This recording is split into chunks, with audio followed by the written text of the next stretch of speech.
And there we go. New posters, new me. And this one's perfect.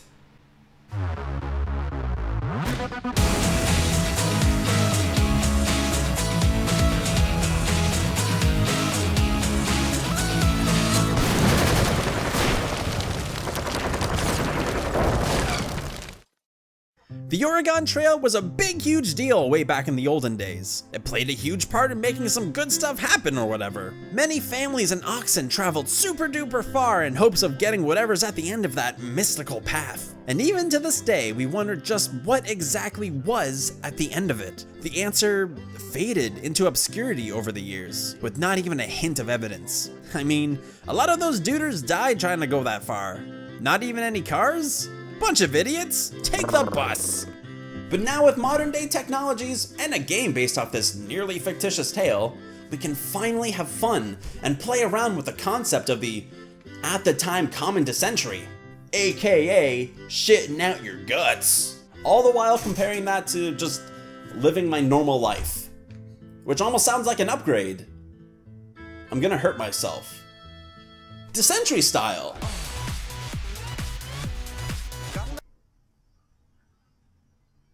Super Amazing Wagon Adventure is a sort of parody to the original game, Oregon Trail, with hilariously retro art style, over-the-top random antics, and a simplistic shooter game aspect. As you can see right away, there's this very fun effect that makes the screen look like you're playing on a CRT.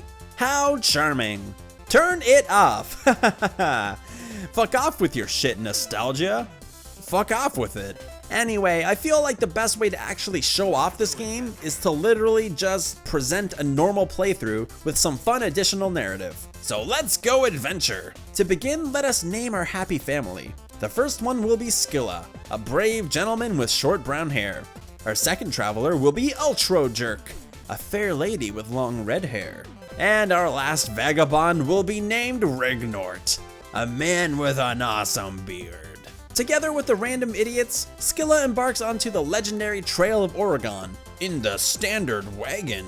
Which is a shame because I can't drive stick shift. I've hit people with my car. Immediately as I start up my quest, I begin shooting at the woodland creatures with this Tommy gun I seem to have come across, which is fun. But eventually we have a run-in with some bandits who all aim their guns straight ahead and shoot. Not being very good at the game yet, I ran my wagon straight into the oncoming gunshots. Rignort first. 3 times.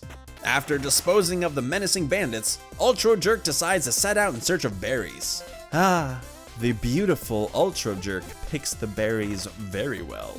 Good job, Ultra Jerk. And what's this? A rainbow? What fortune! Ultra Jerk considers the rainbow to be a good sign of things to come.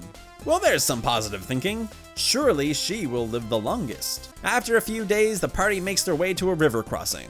Rignort, bleeding profusely from all the bullet wounds, has the brilliant idea of jumping over the river.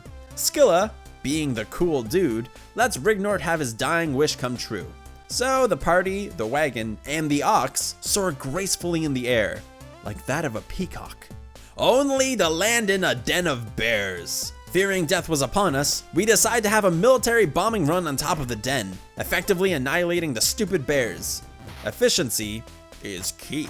After escaping the den, we make our way to the Great Plains, only to find it infested with the dumb buffalo, where once again, the Tommy gun helps us clear out.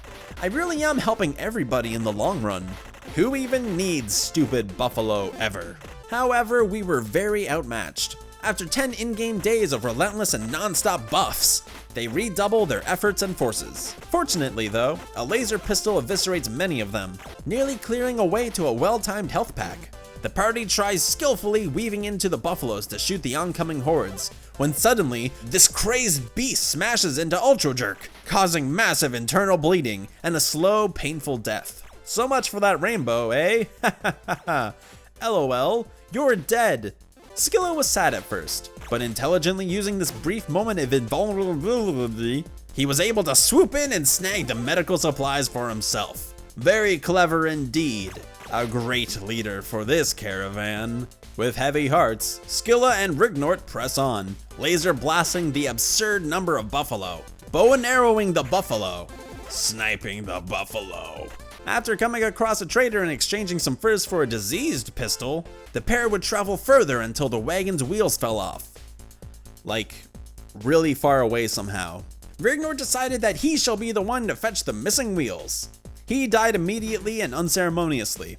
No chance whatsoever. So after a while, Scylla decided that he should fetch the wheels for himself. He miraculously braved the burial site, reclaiming the first wheel with agility and deft. He continued these tricky abilities into the coyote den. He gave them all diseases. They deserved it. Hoarding the wheels like that, they will die.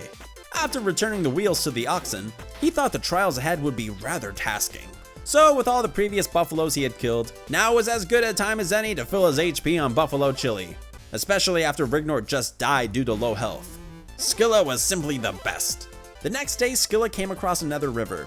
With no one to tell him to stupidly jump over the river, he decided to try to simply cross it because last time they had fallen into a bear den, and that wasn't very cash money. Either way, Scylla forgot what he was doing and went around the river into the desert. Scylla bravely entered the desert alone, scared and alone, bravely. Scylla was brave. Fortunately, he was met by snakes. Friendly snakes. They were slithery little snakes that went slither, slither, slither, slither, because they were slithery little sneaky snakes. Vultures swooped down to rip out Scylla's innards. Throat first.